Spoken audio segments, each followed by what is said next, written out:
Welcome to Time of Death. This video is for informational purposes and in no way meant to glorify or condone violence. In today's video, we'll be discussing the murder of Amador Sendejas Cortez. Cortez was shot and killed on Wednesday, April 29, 2009, in the 10,800 block of Inglewood Avenue in Lennox, according to LA County coroner records. DeAndre Reiser, Helen Spry, and Olton Drake were subsequently arrested and charged with the murder. The following is the evidence at trial. On April 29, 2009, at approximately 10:30 p.m., Carpio was cooking inside his taco truck at his usual location on Inglewood Avenue near the intersection with Lennox Boulevard, with about 15 customers outside. When Carpio heard gunshots, he saw people collapsing or throwing themselves onto the ground. He looked out of the window and saw an African-American man wearing a black hooded sweatshirt and blue pants shooting a rifle towards his customers. When the shooting stopped, the man walked quickly toward Lennox Boulevard. LA County Deputy Sheriff Ernesto Castañeda and his partner arrived within minutes and found a chaotic scene with 6 gunshot victims, including murder victim Sendejas Cortez, who was soon declared dead by paramedics. He died when a bullet perforated his brain and entered his brainstem. The surviving victims suffered the following wounds. Laban was shot in the head, Cantu was shot in the right hip, Magallon was shot in the chest, Jesus was shot in the upper back as he stood next to his father, his brother, and his cousin who was shot in the shin and thigh. All the victims were customers of the taco truck. At the time of the shooting, Detective John Sanchez was patrolling with his partner Deputy Coulter about a block from the crime scene. They heard what sounded like fireworks and then saw a white 2-door car pass them at a high rate of speed, eastbound on Lennox Boulevard. The headlights of the patrol car illuminated the interior of the white car as it passed, and Detective Sanchez could see a white female driver and an African-American man in the front passenger seat. The deputies proceeded to the area of Inglewood Avenue and Lennox Boulevard, where a man later identified as Mesa flagged them down, saying excitedly, "They just shot at us, they just shot at us, they just shot up the taco truck." When Mesa described the shooter as a black man who retreated into the passenger seat of a white 2-door car, the deputies asked Mesa to come with them in search of the car. Detective Sanchez went back on Lennox Boulevard the same way they came. As they searched the area, they soon saw a white Camaro, the same white car they had seen earlier, coming out of the parking lot of the Top Value Market. After Mesa exclaimed from the back seat, "That's the car, that's the car," the deputies followed it, stopped it as backup arrived, and detained the occupants, later identified as defendants Reiser, Drake, and Spry.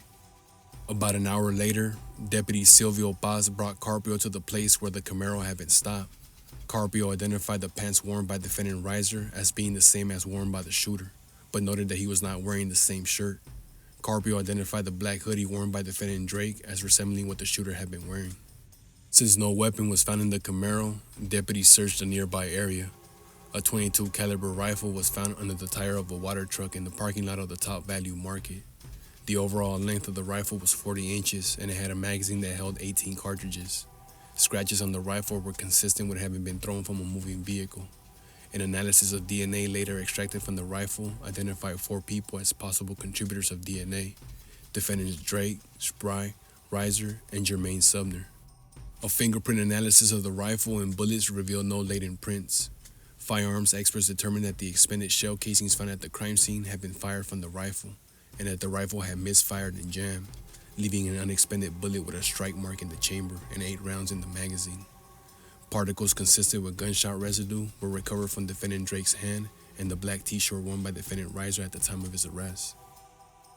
Defendant Spry was released about a day after her arrest and then re-arrested 5 or 6 weeks later. Defendants Drake and Reiser remained in custody throughout the investigation. The lead detectives in the case, Sergeant Shannon Lauren and Sergeant William Cotter, arranged to have defendant Drake and Reiser placed together in a cell with a recording device on April 30th, 2009, the day after the shootings, and then again on May 5th and June 12th. 3 hours of recordings were excerpted from the 3 sessions and played for the jury. Defendant Reiser and Drake discussed their participation in the crime, Spry's involvement, the evidence, witnesses, potential prison terms, and whether Spry and others would provide information to law enforcement. At the time of the shootings, defendant Reiser and Drake were members of the West Side 11-8 Eucalyptus Gangster Crip gang, known as Eucalyptus Mob, or for short, U-Mob. Defendant Spry was not a member, but she associated with the gang. Favesi Penny Samatua testified that he was a U-Mob member at the time, although he later left the gang and moved out of state after being shot several times. Samatua testified that he spent much of the day of the shooting in Eucalyptus Park in the city of Hawthorne. drinking with defendants Drake and Riser. At one point, a group of Lennox 13 gang members walked by the park throwing up gang signs and yelling their gang name. This made San Matua angry and resulted in a fistfight between the 3 U-Mob members and the Lennox members. San Matua admitted that his group was outnumbered by the Lennox group, but denied that they were beaten and claimed he didn't know how the fight stopped. A few hours later, a car containing 4 or 5 Lennox gang members was driven back and forth on the street next to the park. Again, the Lennox members yelled out Lennox and made their gang hand signs. They were soon joined by a second group of Lennox gang members, more than 10, who arrived on foot calling out Lennox and displaying their gang hand sign. Another fight ensued, which ended when police arrived. Defendant Spry was also at the park with defendant Riser and Drake sometime that day, but San Matua didn't know whether she was there at the time of the fights. Later, defendant Riser was so upset about the fight that he and San Matua nearly fought each other while discussing it. In the evening, San Matua left his companions and went home.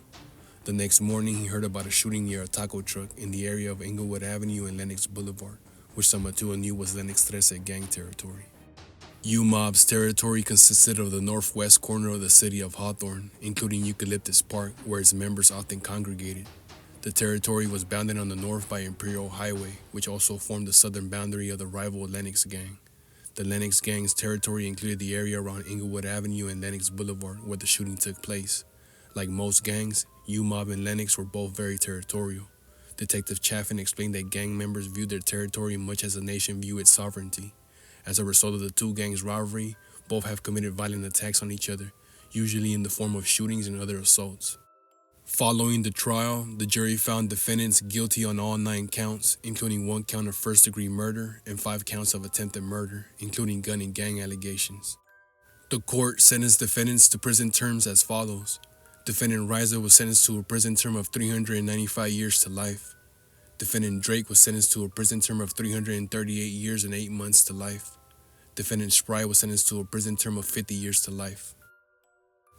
Amador Sendejas Cortez was 59 years old at the time of death.